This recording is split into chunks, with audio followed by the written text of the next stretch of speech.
4장 26절부터 29절에 있는 말씀입니다. 신약성경 59쪽 마가복음 4장 26절부터 27절까지의 말씀. 자, 우리 같이 함께 봉독합니다. 또 이르시되 하나님의 나라는 사람이 씨를 땅에 뿌린 것과 같으니 그가 밤낮 자고 깨고 하는 중에 씨가 나서 자라되 어떻게 그리 되는지를 알지 못하느니라. 땅이 스스로 열매를 맺되 처음에는 싹이요 다음에는 이삭이요 그 다음에는 이삭의 충실한 곡식이라. 열매가 익으면 곧 낫을 대나니 이는 추수 때가 이르렀음이라. 아멘. 오늘 저희들이 봉독한 말씀을 통하여 추수 때가 이르렀음이라 라는 제목을 가지고 말씀을 우리 함께 나눠보고자 합니다. 지난주는 우리 추수감사주일로 지냈습니다. 추수감사주일에 가족들도 오고 또 단위로 분도 있어서 많은 분들이 함께 예배드리고 찬양대회를 갖기도 했었던 좋은 시간이었죠. 정말 이 추수라는 것은 요즘에 와서는 조금 의미가 없는 것 같아요. 왜냐하면 젊은이들도 농사 짓지 않으려고 그러고 농사 짓는 농촌에 가보면은 젊은 사람들은 없어요. 옛날에 짓던 그분들이 그 몸을 가지고 끙끙하면서도 짓고 있고 이제는 점점 농사들이 줄어들어가는 것 같아요. 하지만은 여러분, 정부는 이 농사에 집중하고 있습니다. 왜냐하면 이제 앞으로 식량 전쟁이 오고 종자 전쟁이 옵니다. 뭐 핵폭탄 여러 가지 많지만은 이 식량이 제대로 되지 않으면은요 나라는 망합니다. 이스라엘 백성들이 하나님이 치시는데요, 바벨론을 들어서도 치십니다. 그래서 바벨론이 예루살렘 성을 1년 이상 포위하고 있을 때가 있었어요. 그때 어떻게 됐죠? 끔찍한 일이 났는데 어떤 일이 났죠? 자식을 잡아먹는 일이 일어났던 것입니다. 먹을 게 없어가지고. 이제 앞으로 추수라는 단어가 우리가 이런 식량이라는 의미를 가져볼 때에 정말 추수는 좋은 것이기도 하고 또 아름답기도 합니다. 여러분, 추수라는 단어를 통하여서 생각나는 것들이 뭐가 있을까요? 추수, 열매, 수고, 땀 흘림, 뿌림, 거둠, 감사, 알고, 쭉정이, 뭐 참 많죠. 그리고 창고에다 걷어들이는 것들 말입니다. 오늘 본문도 그런 의미를 우리에게 주는데 그 의미들을 우리가 한번 생각해 보면서 다양한 말씀들을 오늘 많이 볼 겁니다. 그 말씀들을 속에서 추수 때가 이르렀다는 것이 어떤 것인지를 깨닫고 정말 우리 추수감사들로 감사만 드리는 것이 아니라 추수 때가 다가오니까 우리는 더 감사로 살아가며 하나님께 영광을 돌려야 되겠다 생각이 되어집니다. 씨 뿌리는 자의, 오늘 본문은 씨 뿌리는 자의 비유 중에 하나입니다. 그런데 오늘 이 본문에서 우리에게 보여주는 말씀이 무엇입니까? 바로 마지막 추수 때가 이르렀다라는 것입니다. 오늘 우리가 이 세상에 살아가면은 씨 뿌리는 자의 비유는요 양면성이 있습니다. 거둬들이고 또한 수확한다는 의미도 있지만 마지막 때가 되었다라는 것들을 드러내기도 합니다. 오늘 본문 29절의 추수 때가 이르렀습니다 라는 것은요 정말 또 성경 곳곳에 보면은 이 추수 때는 마지막 심판의 때를 의미하기도 합니다. 이때가 되면은 하나님께서는 심판의 낫을 들고 알곡은 단에 묶어서 단으로 묶어가지고 곡간에 드리고 쭉정이는 어떻게 해요? 꺼지지 않는 불에 태워버린다고 말라기나 마태복음이나 곳곳 성경에 기록되어져 있습니다. 오늘 본절이 주는 교훈은 바로 하나님의 나라의 완성이 주의 재림하시는 날에 이루어진다는 것을 말합니다. 이제 모든 것들을 씨 뿌려서 거두고 왕성해지고 곡간이 가득 채워지는데 그때가 언제냐면 마지막 주님의 재림하는 날에 그것들이 이루어진다. 이거는 왼쪽으로는 거두어들이는 추수이지만은 곡식의 모습이지만은 또 한편의 영적으로는 우리의 인생의 삶의 모습을 드러내놓고도 있습니다. 그때 모든 것들이 확실히 드러나게 될 것입니다. 그래서 야고보는 이렇게 말합니다. 그러므로 형제들아 주께 강림하시기까지 길이 참으라. 보라 농부가 땅에서는 나는 귀한 열매를 바라보고 길이 참아 이른 비와 늦은 비를 기다리나니 너희도 길이 참고 마음을 굳게 하라. 주의 강림이 가까우니라 라고 말하고 있습니다. 농부는요 뿌리고 나면은 금방 거두는 생각하지 않습니다. 몇 년 아니면 몇 개월 이것을 씨 뿌려 놓으면은 3년 4년을 기다리기도 하고 5년 6년을 기다리기도 합니다. 10년은 더 오래 기다리기도 하죠. 또 그때 뿌려가지고서 몇 주 후에 몇 개월 후에 우리가 먹기도 합니다. 우리 형제들아 강림하기까지 농부가 땅에서 나는 귀한 열매를 바라보고 길이 참아 이른 비와 늦은 비 기다리나니 않듯이 기다리라고 말합니다. 즉 기다림이 언제일지는 모르지만은 우리에게 주어진 것입니다. 그 기다림의 끝에 주의 강림이 가까운다. 바로 추수가 이루어지게 된다는 것을 말합니다. 그러니 우리가 주님의 날에 오기까지 주 때가 이르기까지는 우리는 인내하며 나가야 합니다. 성경은 추수를 통해서 하나님의 섭리와 심판 그리고 인간의 행복과 또 불행에 대해서 다양한 교훈들을 주고 있습니다. 이제 성경에 나타난 추수 때의 의미는 어떤 것들이 있는지를 우리가 돌아보고자 합니다. 먼저 첫 번째로 추수 때는요 오늘 29절의 말씀과 같습니다. 29절 읽어보겠습니다. 열매가 익으면 곧 낫을 되나니 이는 추수 때가 이르렀습니다. 바로 추수는 곡식을 거둔다. 열매가 익었으니까 거둔다는 것을 의미해 줍니다.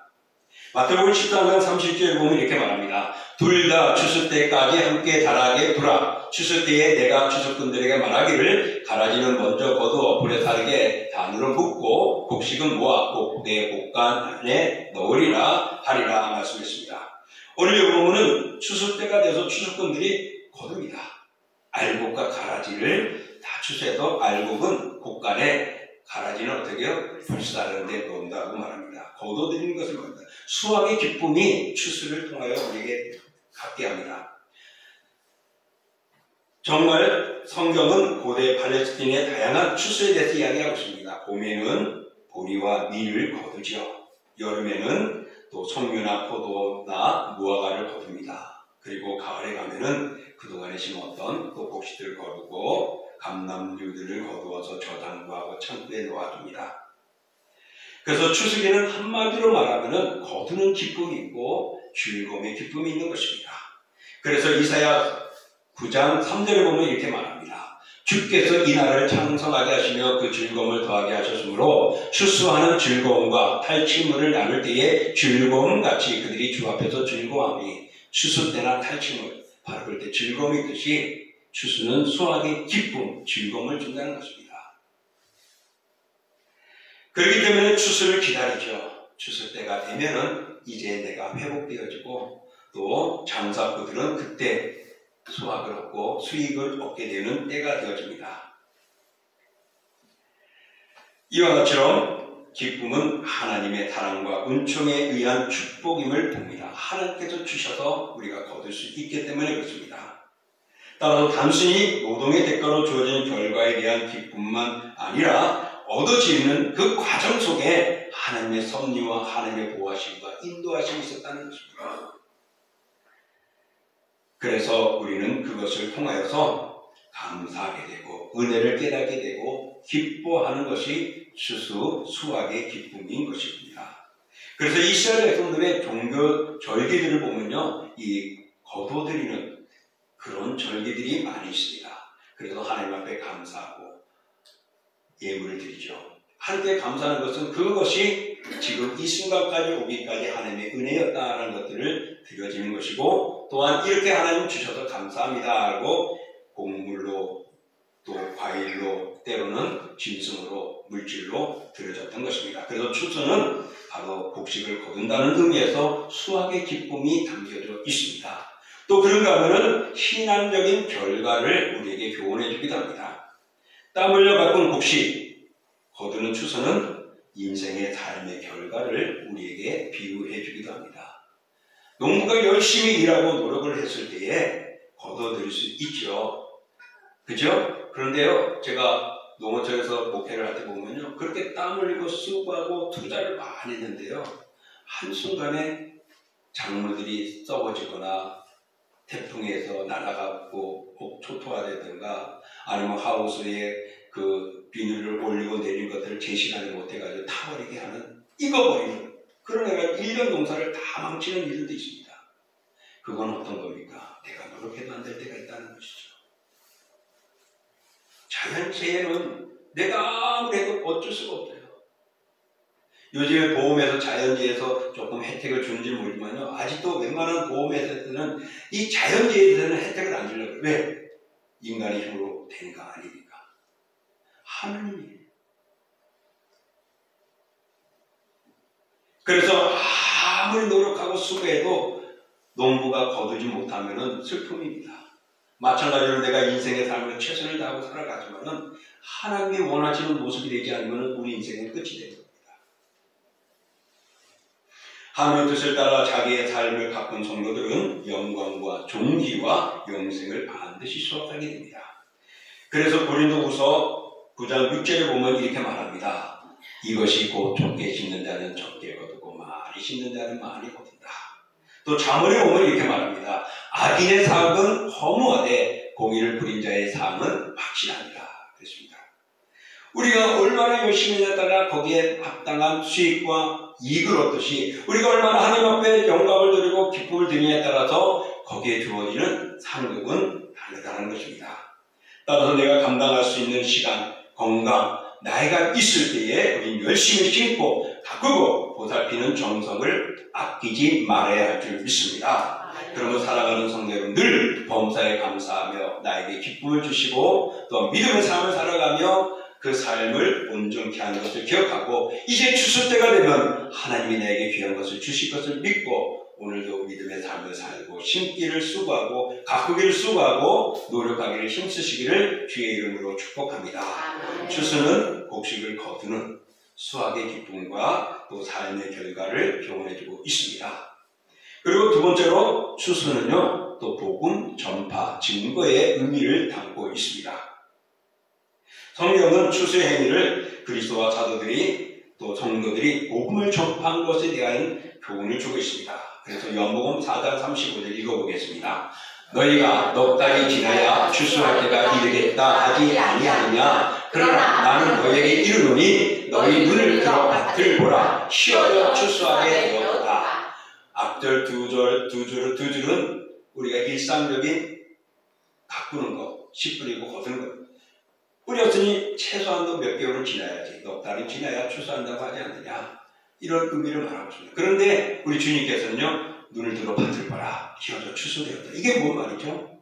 이제 복음을 전하면서 저 영혼들을 구원시켜야 된다는 하나님의 말씀이거든요. 이제 복음이 전파되었으면 저 죽어가는 영혼들을 구원하고 그들이 복음으로 살아 움직여야 된다는 것을 가르쳐주고 있습니다. 그래서 추수라는 의미 속에는요 이런 복음 전파의 모습이 담겨져 있습니다. 바로 예수 그리스도께서 이 땅에 오신 목적, 바로 만민을 구원하기 위하여 복음을 전하는 것입니다. 그때가 가까웠다, 기어져 추수하게 되었도다 라고 말씀하고 있습니다. 바로 하나님께서 영혼을 구원하기 위한 하나님의 뜻, 그것을 바랍니다. 그래서 하나님께서는 예수 그리스도를 이 땅에 보내어서 우리를 어디에서 건진 거죠? 죄에서 건진 겁니다. 사망에서 건진 겁니다. 그래서 무엇을 얻게 하는 거죠? 생명. 그냥 생명인가요? 영원히 사는 생명을 뭐라고 했더라도 영생을 얻게 하기 위한 것입니다. 그래서 마태복음 9장 38절 말합니다. 그러므로 추수하는 주인에게 청하여 추수할 일꾼을 보내주소서 하라. 영혼을 구원하는데 그들의 일꾼을 보내달라는 겁니다. 바로 복음을 전하고 또 주께서 말씀하신 것들을 거두기에 힘쓰라고 말하고 있습니다. 우리 찬송가 289장 2절에 보면, 아니 589장 2절에 보면 이랬죠. 추수할 것 많은 때에 일꾼 매우 적으니 열심히 있는 일꾼들을 주여 보내주소서. 추수할 것 많은데 이게 무슨 의미죠? 낯을 대고 곡식을 거두는 게 아니라 죽어가는 영혼들을 마지막 때가 되었는데 거두어드려야 됩니다. 하나님 일꾼을 보내달라. 복음 증거하는 자들, 또 주의 일과에 열심을 다해 충성할 자들을 보내달라는 의미죠. 따라서 성경은 복음 전파들을 추수할 일꾼으로 상징을 합니다. 그래서 우리는 복음 전파하는 일에 수고할 때가 바로 추수하는 일꾼의 모습입니다. 그러므로 추수는 바로 이렇게 복음을 전파하는 전파 사업을 우리에게 보여주기도 합니다. 그런가 하면은요, 또 영생을 이루는 열매를 거두는 그런 의미도 있습니다. 우리 여기 말씀 요한복음 4장 36절 말씀인데 읽어볼게요. 거두는 자가 이미 삭도 받고 영생에 이르는 열매를 모으나니 이는 뿌리는 자와 거두는 자가 함께 즐거워하게 하려 함이라. 그렇습니다. 이제 거두는 자가 이미 삭도 받았고 영생에 이르는 열매를 모았다고 말합니다. 마지막 때가 되어졌다는 것을 말씀하고 있지요. 영생에 이르는 열매는 곧 복음의 진리를 믿고 하나님의 자녀가 된 심령들, 예수 그리스도를 믿는 그 믿음의 심령들을 말합니다. 복음이 전하지 않으면 안 되는데, 그래서 추수는 복음의 전파를 의미하면서 영혼을 거두는 그것을 우리에게 보여주고 있는 것입니다. 그래서 로마서 6장 22절에는 이렇게 말합니다. 그러나 이제는 너희가 죄로부터 해방되고 하나님께 종이 되어 거룩함에 이르는 열매를 맺었으니 그 마지막은 영생이다. 그렇습니다. 복음을 전하니까 죄로부터 해방이 되었습니다. 복음을 듣고. 그래서 이제는 하나님의 종이 되고 하나님의 사람이 되고 거룩에 이르는 열매 되었다. 그래서 주님을 거두게 되는, 영생을 거두게 되는 때를 말합니다. 그래서 추수는 복음을 전파하여 하나님의 나라를 확장하는 의미도 담겼지만은 영생을 이루게 하는 구원의 열매를 맺는 때이기도 합니다. 하나님을 농부로 비유하고 그 창조와 구속 섭리를 농사로 비유한다면은 하나님께서는 수확하고자 하는 추수의 열매는 무엇입니까? 바로 영혼입니다. 예수 그리스도를 믿고 구원받은 영혼들, 그들이 영원히 살게 하는 영생의 구원을 얻는 성도들을 의미해 줍니다. 그러므로 복음 전파를 통하여서 우리는 추수 때를 준비해 나가야 합니다. 그러니 우리가 전파하는 것, 복음을 전하는 것 멈추지 말아야 할 것이고 주님이 오실 때까지 이 일은 계속 진행되어져야 합니다. 왜 그렇습니까? 아까 우리 불렀던 찬송 후렴에 보면 이렇게 말하죠. 무르 익은 저곡식은 낯을 기다리는데 때가 지나가기 전에 어서 추수합시다. 때가 지나가기 전에, 바로 이것은 지금 우리가 그 때에 있는 겁니다. 지나가고 있습니다. 끝나면 주님이 올 때입니다. 마지막 때입니다. 그때까지는 지금 우리가 복음을 전하며 하나님의 씨앗을 거두는 것을 예측하고 있습니다. 그러므로 여러분, 추수는 영생을 얻는 자를 모으는 것으로 우리는 이 일의 동력자들입니다. 그래서 추수는요, 거두는 수확의 기쁨, 알곡들을 거두고 저장하는 의미도 있지만은 복음을 전파하는 의미도 담겨져 있어서 거기서 영혼을 구원하는 일들의 모습을 담고 있습니다. 마지막으로 추수는요, 또 한편에는 타락마당으로 의미를 갖고 있습니다. 예레미야 51장 33절을 읽어볼게요. 만군의 여호와 이스라엘 하나님께서 이와 같이 말씀하시되 딸 바벨론은 때가 이른 타작마당과 같은지라 멀지 않아 추수 때가 이르리라 하시니라. 오늘 이것은 이스라엘 백성들을 괴롭혔던 바벨론의 멸망을 말합니다. 그런데 하나님께서는 이 바벨론을 이스라엘 백성들의 죄를 범하고 우상을 섬기고 가증한 행동을 취하였기 때문에 그들을 책망하고 벌을 내려야 합니다. 그 벌의 도구로 바벨론을 들어 세워졌습니다. 그래서 이스라엘 백성들을 치고 포위하고 끌려가고 1차, 2차, 3차 공격을 통하여 완전히 끌어가고 예루살렘 성이 불타고 빼앗기고 금조각이 모든 다 빼앗기는 무너져버린 그런 비참한 일들이 있었습니다. 그런데 이 바벨론의 너무나 교만했습니다. 그리고 마치 자기들이 다 한 것처럼 하나님의 도구를 쓰셨습니다. 그래서 하나님은 그들을 치시는 겁니다. 그래서 타작마당 같은지라 이게 때가 났다는 겁니다. 요즘에는 타작하는 거 별로 없죠. 그래도 보면은요, 옛날 이게 뭐죠? 도리깨로 하는 거는 잘 보이진 않아요. 멍청이 안 갔으니까요. 그런데 막대기 가지고 들깨나 콩을 탁탁탁 하는 거 봐요. 우리도 아파트 지나가다 보면은 토바디들 사람들 막 해놓고서는 들깨 자라고 해놓고서는 태어난다 막 탁탁 그게 타작이거든요. 요즘에 탈곡기 없죠. 그냥 정미소에 가면 다 나오잖아요. 그 정미소 역할이 옛날에 탈곡기, 타작하는 거예요. 벼들도 어떻게 해요? 그냥 타작해가지고서 벼를 가르잖아요. 그래가지고 바람에 벼는 확 날리고 알곡만 모아서 이제 밥해 먹고 하잖아요. 오늘 그때가 갔다. 멀지 않아 추수 때가 이르더라. 이제 하나님이 이스라엘 백성들을 책망하기도 했지만은 바벨론 그 이방 나라들의 멸망은 곧 다가온다라고 말합니다. 이것은 오늘 우리에게 영적인 의미를 담겨줄 것입니다. 바로 추수는요, 이 타작마당의 의미를 줄 때에 하나님의 위험한 심판이 있음을 뜻하고 있다는 것입니다.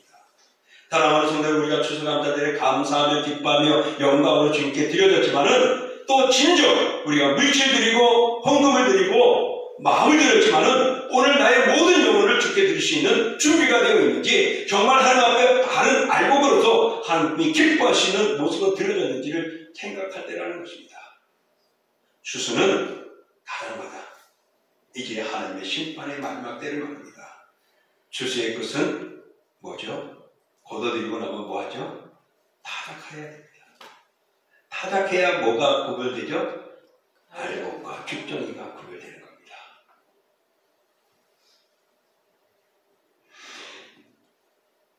바로 타작을 통하여서 알곡과 죽정이를 가려내는 것이죠. 그래서 알곡은 창고에, 죽정이는 거름이나 사로나 아니면 불에 태우는 땔감으로 사용합니다.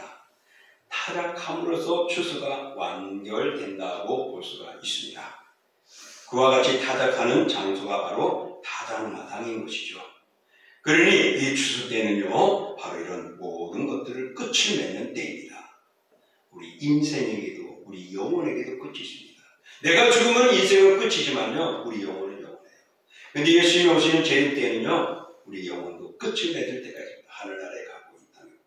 그래서 여러분, 추수를 다시 한번 생각해 볼 때에 내가 하나님 앞에 멋진 알곡이 되어야 되겠구나 라는 생각을 갖는 것도 복된 것이죠. 성경은 이 추수의 타작마당을 하나님의 종말 심판으로 상징합니다. 그래서 누가복음 3장 17절에 보면 이렇게 말합니다. 손에 키를 들고 자기의 타작마당을 정하게 하사 알곡은 모아 곡간에 들이고 쭉정이는 꺼지지 않는 불에 태우리라. 마지막 심판 때를 말씀하는데 오늘 추수의 모습으로 말하고 있습니다. 농사는 뭐죠? 결과입니다. 결실입니다. 그걸 위해서 우리가 노력하죠. 바로 하나님도 그렇습니다. 농부신 하나님께서요, 이 세상에 선지자를 통하여 외치게 하고 또 예수 그리스도의 복음을 전하게 하고 사도들을 통하여 복음 전파해서 죽어가는 영혼들을 살립니다. 그래서 그들이 믿음으로 꽉 차게, 그 한마디로 뭐죠? 알곡입니다. 복음을 통하여서 우리가 하나님의 자녀 알곡이 되기를 원하고 계시는 것이죠.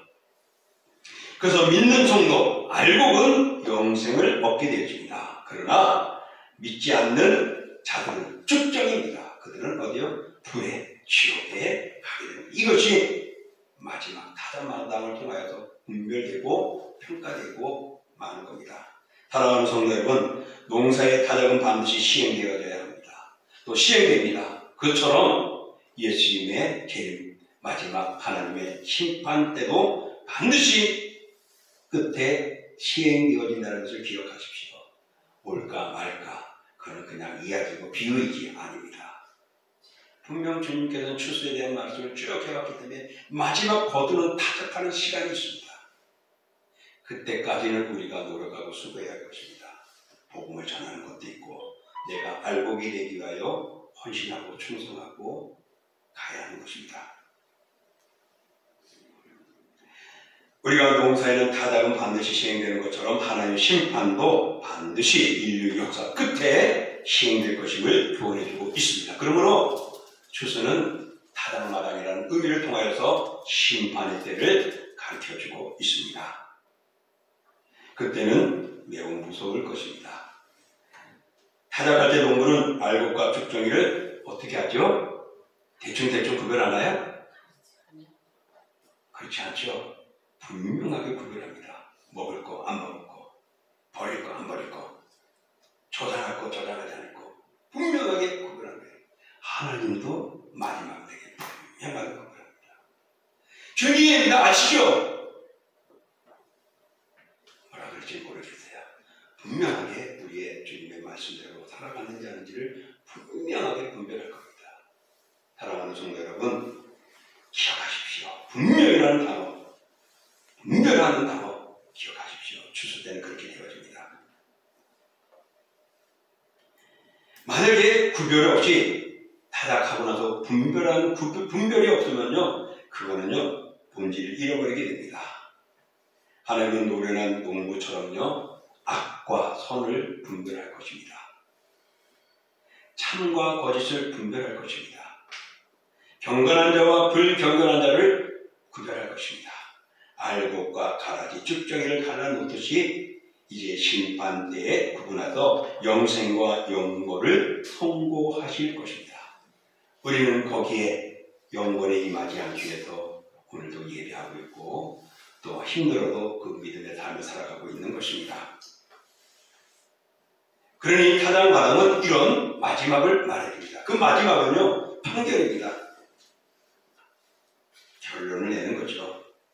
타당마당은 곡식과 쭉정이에게는 분명하게는 영원한 운명이 결정받는 장소입니다. 그래서 아까 말한 대로 알곡과 가라지를 분별해 놓는 것입니다.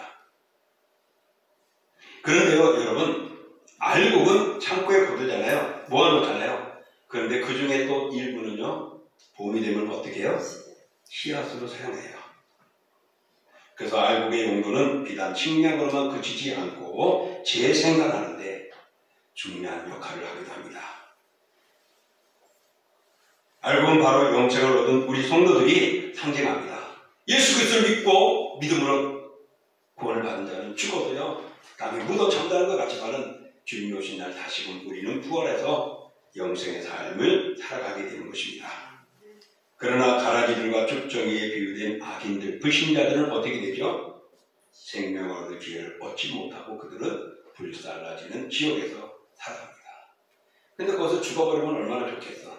근데 죽지 않고 평생 고통을 지른다고 하죠.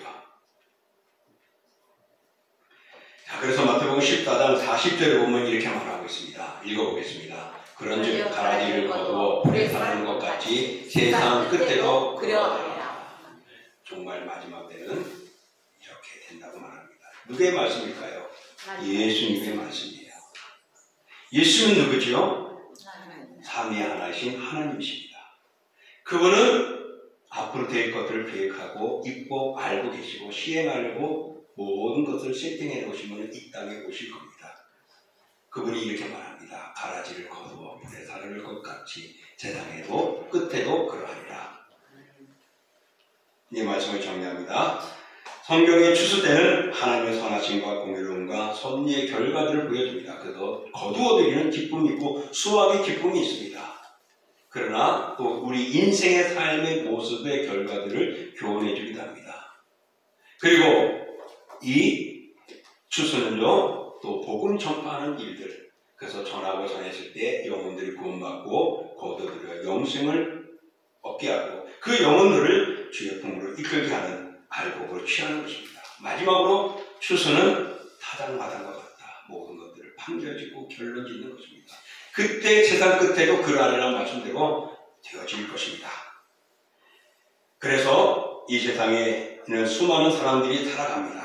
살고 있지만은 언젠가는 여러분 기억하십시오. 분명히 하나님의 사랑과 마귀의 사랑으로 두 길로 갈라질 것입니다. 하나님의 사랑과 마귀의 사랑으로 갈라질 겁니다. 언제? 세상 끝에. 그에서도요 알곡과 쭉정이가 골라지게 될 것입니다. 이건 필연적입니다. 아무도 이 일을 피할 수 없습니다. 이건 이미 정해진 일이기 때문에 따라서 우리 성도는 누구나 그날을 대비하며 늘 깨어 있어야 할 줄 믿습니다. 알고 기대로 힘써야 할 줄 믿습니다. 이때를 준비하면서 우리의 영생을 얻을 알곡으로 우리는 추수감사절처럼 천국 잔치에 참여해 들어갈 것을 믿고 알곡이 되기를 힘써야 합니다. 사랑하는 성도 여러분, 좋은 알곡이 되도록 하나님과 바른 관계를 이어가시기를 축복합니다. 아멘. 그것이 무엇이죠? 예배입니다. 뭐라고요? 예배. 예, 예배의 제일 중요한 게 뭐죠? 주일 성수입니다.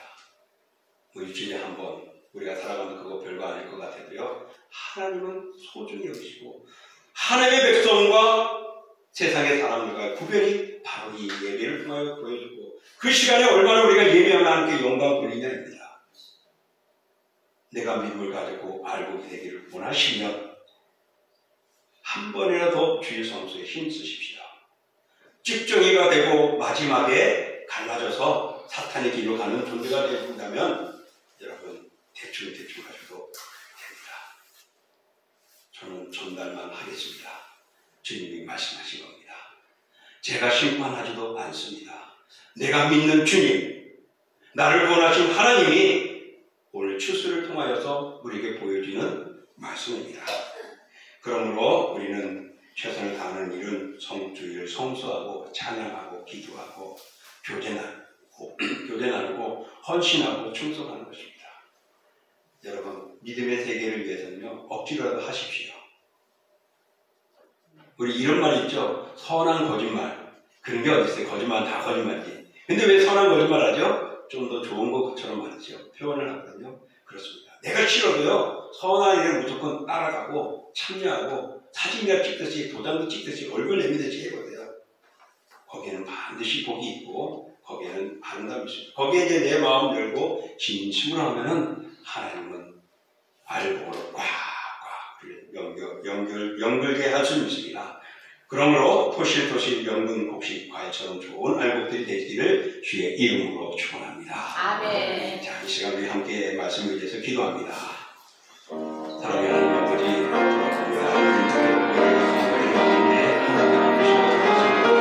다시 한번 내 인생의 결과를 하나님의 말씀을 말씀을 통하여 믿음으로 승리하도록 만들어 주셨습니다. 끝까지 믿음 지키게 하시고 말씀까지 하시고 예배를 통하여 하나님과 함께하는 귀한 시간을 우리 되게 만들어 주시옵소서. 예수님의 이름으로 감사드립니다.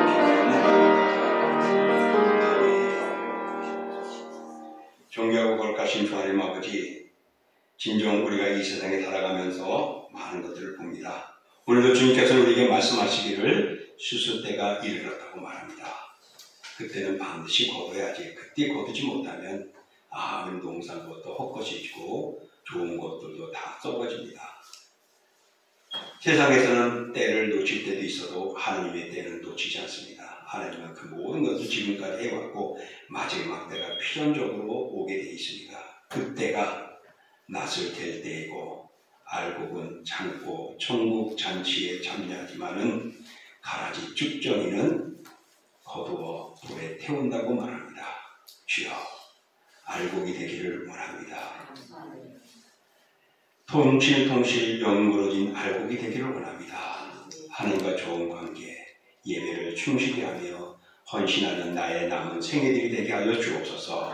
예수님의 이름으로 축복하며 기도하옵나이다. 아멘. 우리 다 같이 일어나셔서 찬양하겠습니다.